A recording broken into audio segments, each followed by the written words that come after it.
Hi there, and thank you for joining us on the Overcomers Overcoming podcast. We feature those who are in the process of overcoming or have overcome any type of life encounter, life obstacle that at the time seemed to be almost insurmountable. With this podcast, we have three objectives in mind. Our first objective is we want you to know with a confident resolve you are not alone.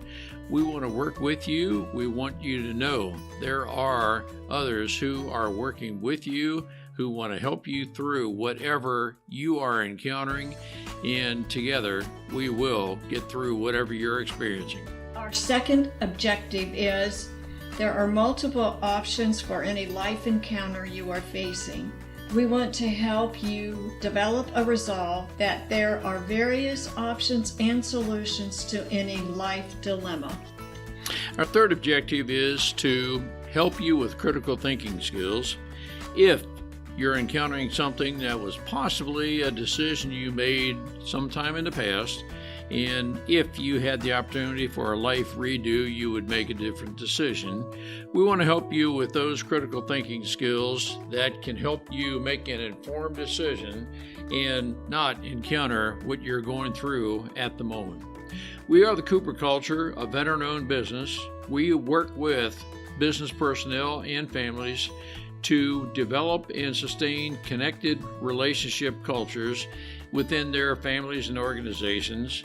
That type organization is one where people feel wanted, appreciated, and genuinely a part of that organization. I'm with my wife and business partner, Marty, who has helped me facilitate this podcast. Today we feature Grace Peterson, who discusses with us a bit of her childhood, but focuses on the termination for medical reasons of her child who was diagnosed with the trisomy 18 chromosomal disease. It's a very rare disease, but the doctors indicated there is a high probability of various anomalies with her child. It's a very emotional testimony of what she endured, but how she recovered from that very difficult time in her life. Marty, what are some takeaways we can gain from Grace? Ron, Grace had to make a very hard decision. Women want to be able to get pregnant, have children. Some women cannot. They choose to adopt. Some women have pregnancy difficulties and have to make a tough decision. We are faith-based. We believe every child that either is through a miscarriage or other means of death, that child is in heaven with Jesus, fully healed with no problems. It's a great testimony of how she recovered from, but there is hope. Children who do not live for a long period of time are united with Jesus, our Lord and Savior. That is verified in Scripture. Let's listen and learn together. Grace, just great to have you with us. Our listeners are going to benefit a lot from your life experience of having experienced a difficult past with a child that did not come about. I'm not sure the word difficulties with, I'm not sure what the exact term would be, but I think you can help a lot of our listeners with your life experience, what they may be experiencing right now, that some sort of life experience happened that's less than desired or what they wanted regarding a childbirth. But Grace, it's great to have you with us. Thank you for having me. Can you give our listeners a little bit of a background of some of the things you have experienced? And you used the term rainbow baby. Can you briefly describe that and some of what you've experienced in life? Our point in this is not to dwell on the past, but making it through what someone is currently experiencing based on your life experience. Absolutely. So the term rainbow baby refers to a baby that is born after the loss of either a pregnancy or a young baby. If somebody has a baby and the baby dies within a very short period of time after birth, and then they go on and have another baby, that is still a rainbow baby. So it occurs after loss. That is what I went through. I found out I was pregnant. I was so excited. And after a routine appointment, I got the call 2 hours later that you don't wanna get, and they said, "We found some issues on the ultrasound," and the rug just came out from underneath me. They did a bunch of testing and follow-up, and there was a fatal fetal diagnosis of trisomy 18. So trisomy 18 is also known as Edwards syndrome, and it is often nicknamed incompatible with life. A very, very, very large percentage of trisomy 18 babies do not make it to birth. If they do, it's usually within a 30-day window that they will pass. Very, very, very few make it past a year of life. So the odds were highly stacked against us. When we got the results, the genetic counselor said, "I don't know your beliefs, but termination is an option." And that was how the conversation had started. So I kind of knew that's where it would need to go. I often say that we made a decision in a situation where we had no choice. So we didn't really have a choice. Our baby was going to die. It was just a matter of when.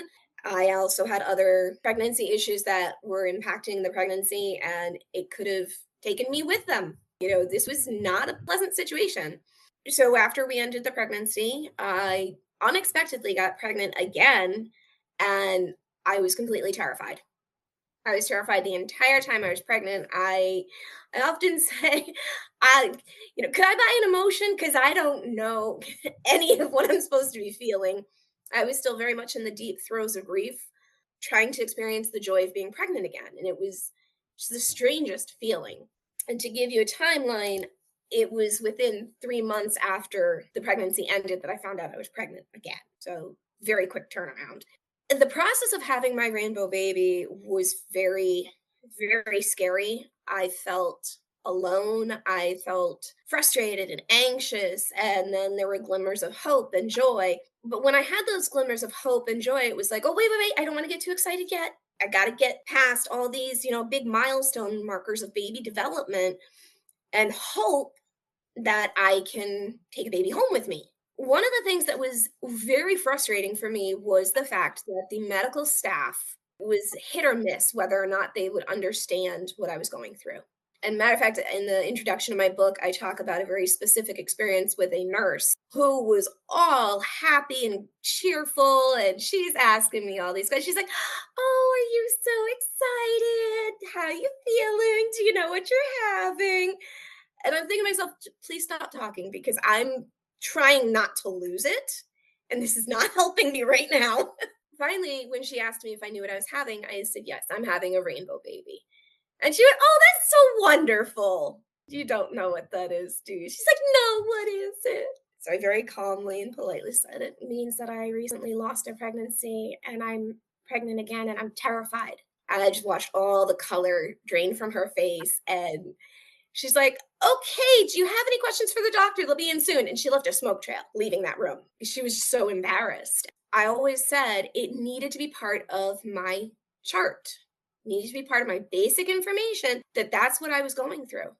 Because if they knew and they understood that term as easily as they do any other medical term, then my whole experience could have been completely different. Let me ask you, going back to the first child, did your child die in the womb or was it something different? She would have. So we did what's called termination for medical reasons, which is we ended the pregnancy. With the trisomy 18 diagnosis, it's a very grim diagnosis. There are some children that do survive and they do live. The quality of life is very low. A lot of them are vegetative. They never speak, they never walk. And I think the longest recorded survivor of trisomy 18 lived till about 20 years. So, like I said, very, very grim diagnosis. We could let nature run its course, or we could end the suffering that the baby would experience as well as the suffering we would experience, waiting every single day for nature to do its thing. I'm not going to be able to pronounce what you said it is. It includes number 18, Yes. but Trisomy. trifoli. Were you certain this was just a one-time occurrence, or did you fear the second pregnancy may result the same way? Yep. I was terrified. Matter of fact, when I found out I was pregnant again, I called the genetics counselor who had done the initial testing. I said, I'm pregnant again. Please tell me, what are the odds of this happening? And she said, basically, it would be the odds of winning the Mega Millions 2 times in a row. She said, and I said, okay, that's somewhat of a relief. But when they say it's a very rare thing, trisomy 18 is fairly rare. But when you've had it, it doesn't feel rare. It feels like this could happen any other time. It's not a calming or reassuring feeling when it's like, oh, but it's a rare thing. Oh, it's so rare that I already had it. So, it doesn't offer much solace to those who have gone through it. Is that a condition, as you maybe have reflected in hindsight? Is it preventable? Is there any way you could have avoided it? Is it just, hey, it happened? It happened. If it happens, it happens. So we have 23 chromosomes in our body, and they're paired up in twos. So when you have trisomy 18, there are 3 of the number 18 chromosome. Trisomy 21 is one of the most common trisomy illnesses or defects. It's Down syndrome.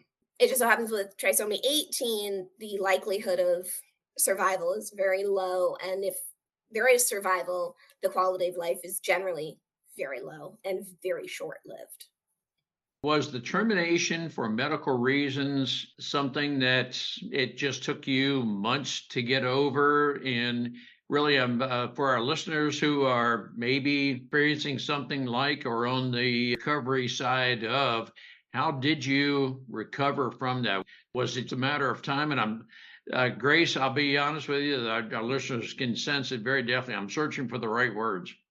You never deal with it fully. You never I forget the term you were asking, get over it. You don't. That was my child, and it died. And I had to, my husband and I had to make the decision when our child would die. You don't get over that. You learn to live around it. You learn to work with it. It's been 5 years since that happened, and I still think about it. I still see things. I still hear things, and I tighten up and I tense of like, yeah, my daughter should be here. So no, I never got over it. I learned how to, I guess, live with my grief and move forward, but I'll never get over the fact that we had to make the decision to end our daughter's life. Something that might be very important to us and our listeners. Now that we know your background, is there anything we could say, do that could activate some feelings and cause you regressive memory that we want to be aware of? And awareness is where I'm coming from with my question. Is there anything through our awareness of your life experience that we need to be aware of, not say, not do, just something to avoid? No, women who have lost pregnancy, whether they've had a stillbirth or a termination for medical or a miscarriage or whatever, we want recognition that we actually had a baby. The unfortunate thing is they didn't survive.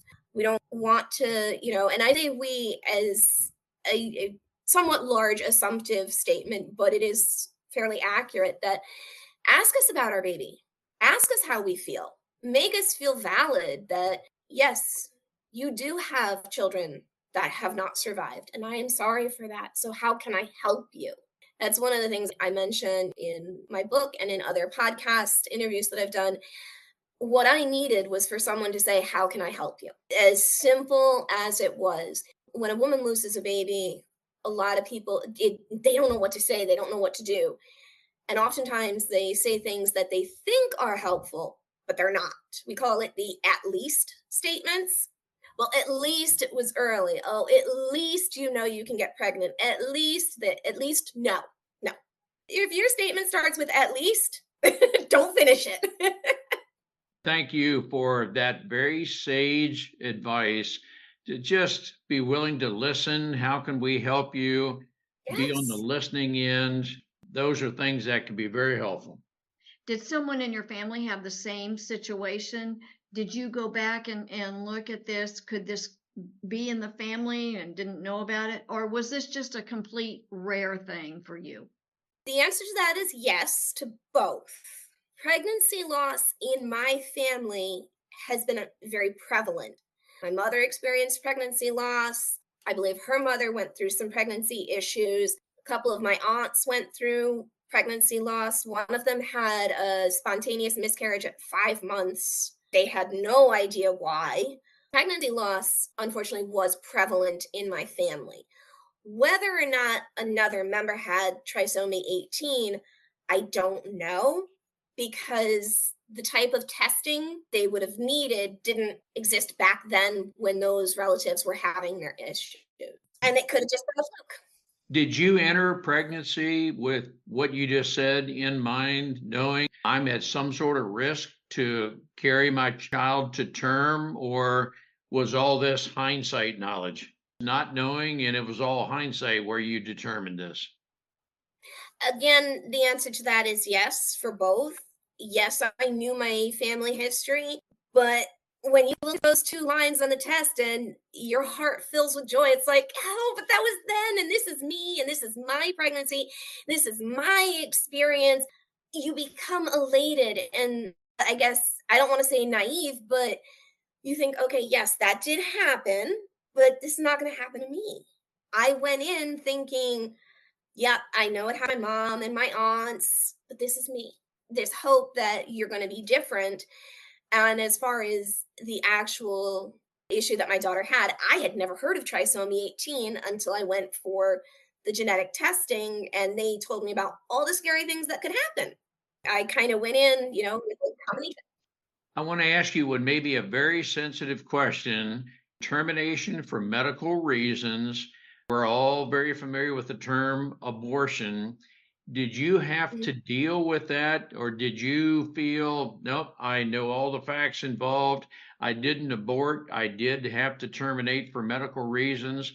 And I know this could be a very sensitive topic, and I'll apologize to you up front if it is too sensitive. Just give me your very candid thoughts. It's funny you mentioned that because it is basically an abortion. When I bring it down to brass tacks, it is, in theory, an abortion. But the labeling of it, like you said, this was termination for medical. It was medically necessary, this pregnancy not continue for my safety and my baby's suffering. There is a lot of stigma around women who have gone through termination from medical. I felt like I was wearing a scarlet letter on my chest that I had ended my pregnancy. And I felt I was going to be judged and condemned. Everybody's going to know and they're going to point fingers at me. And how could you? Nobody knew the story. And the concept of don't judge me, because unless you're perfect, don't judge me. Learn my story, understand my story. It was, for lack of better phrasing, it was an abortion process. But I know that it was terminated for medical reasons. And those those of us who have to terminate, it is the greatest gift of love that we can give our child. We love them so much. We do not want them to suffer. We care for them so much that we're willing to take on this pain and this stigma and this lifelong grief because we love them so much. I don't know if that fully answered your question. I know that's a very sensitive question, and thank you for your candor in that, Grace. Was your life at risk during this trisomy 18? And I'm asking the question primarily from the standpoint of I don't know much about that, and I don't know the risks. Trisomy 18 diagnosis was not the only issue. My daughter also had a thick nuchal fold, which is something they look for at a 12-week scan. A nuchal fold, the thickness and thinness of it can be indicators of other issues. Most oftentimes, it is a large indicator of Down syndrome. My daughter had trisomy 18 and a thick nuchal fold, so she might have had other neurological or cognitive issues. I had also had a partial placental abruption. Placenta was pulling away, had started to pull away, could have caused other issues as well. At the time, my life was technically not at risk, But when you're given all the details and knowing, and I was told that basically my body had tried to end the pregnancy, but had failed. It was not a very safe thing to continue, knowing I'd had this partial placental abruption and didn't know if my body was going to try to do it again or how. Yes, I was at risk, but I don't know exactly the extent of the risk I was at if I had continued. Thank you for that very candid conversation. You experienced obviously a lot of emotional difficulty, I'm going to guess. And I'm asking this as a question.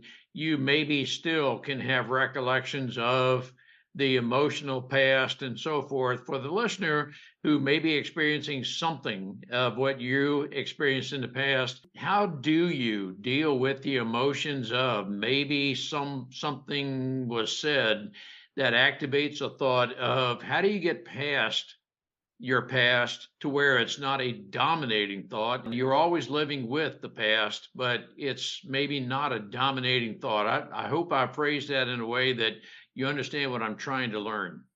I think I do. I think it's another question of how do you get over it and how do you live the reminders? So Yes.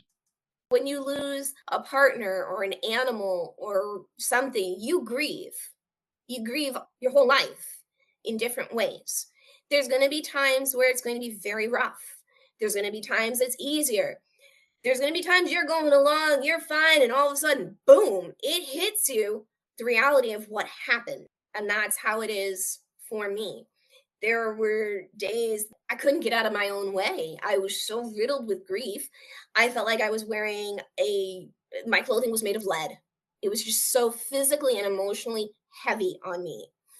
And then there were times I was just okay. I was going along, and then boom, I actually had someone ask me one time, they're like, "How are you doing?"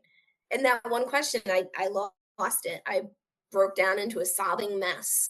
There was no real trigger as far as term or anything of reference. It was just, "How you doing?" And the floodgates opened and I just sobbed because I was like, "How am I doing? I'm doing horrible. I'm doing horrible. My baby died. I'm not okay. And life is going on around me and nobody knows. It's horrible." That is the truth of it. You're not alone. And there are people and communities and resources out there that are available to help and guide and support. And this is where I say social media and the internet is your friend.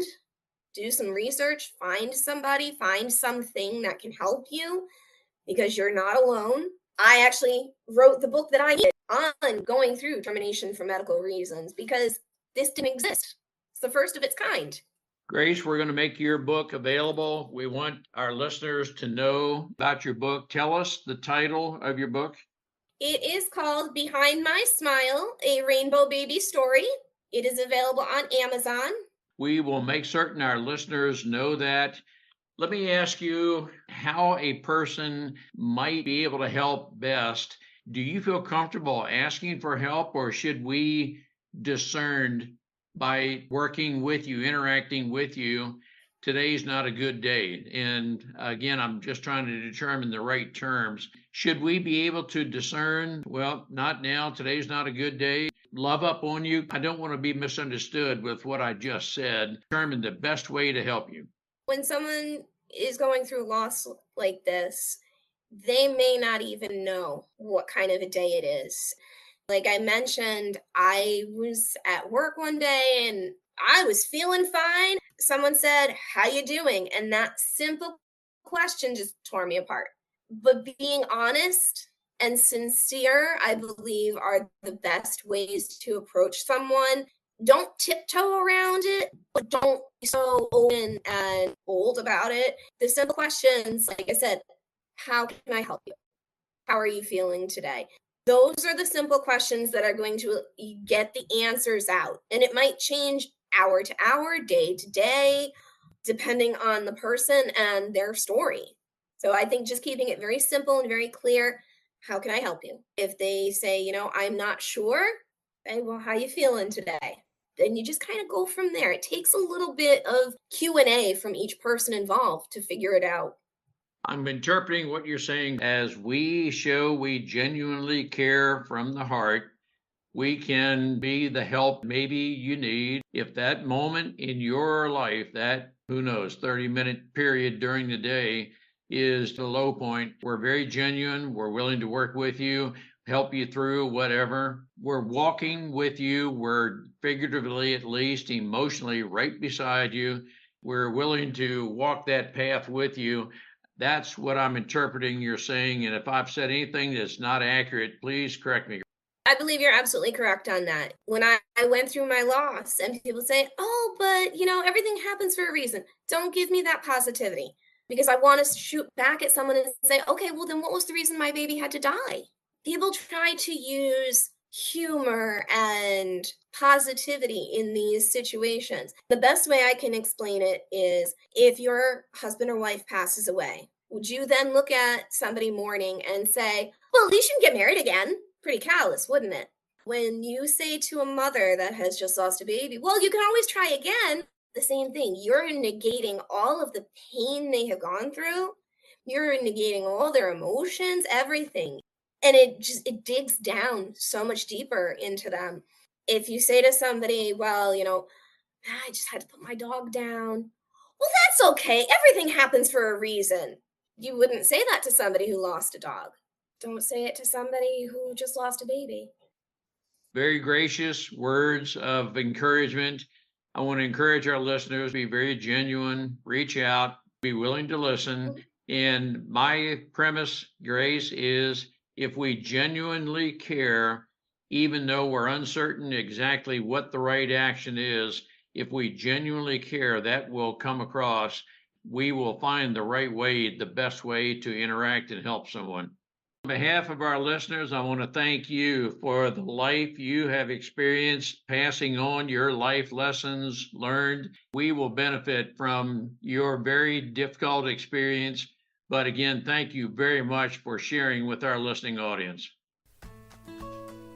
We appreciate having the opportunity to share our and our guests' life experiences with you. The Cooper culture advances organizations to achieve and sustain high retention rates, connected communication, and trust through personality insights and principled leadership. You can contact us at our website, thecooperculture.com, and you can contact us directly at ron@thecooperculture.com or Marty, M-A-R-T-Y, at thecooperculture.com. We work with you to help assess aspects of your culture to advance the environment and people to their best performance. We do that through our staff of certified personal performance coaches, leadership trainers, keynote speakers, and DISC personality behavior experts. You can book a speaking engagement directly through our website by contacting us at ron@thecooperculture.com. We look forward to sharing our life experiences with you, some of which are profound, some of which are pretty funny. Some of those life experiences are ones we'll never do that again because we've been through stuff. We truly look forward to working with you, speaking with you, helping advance you in any way that we can.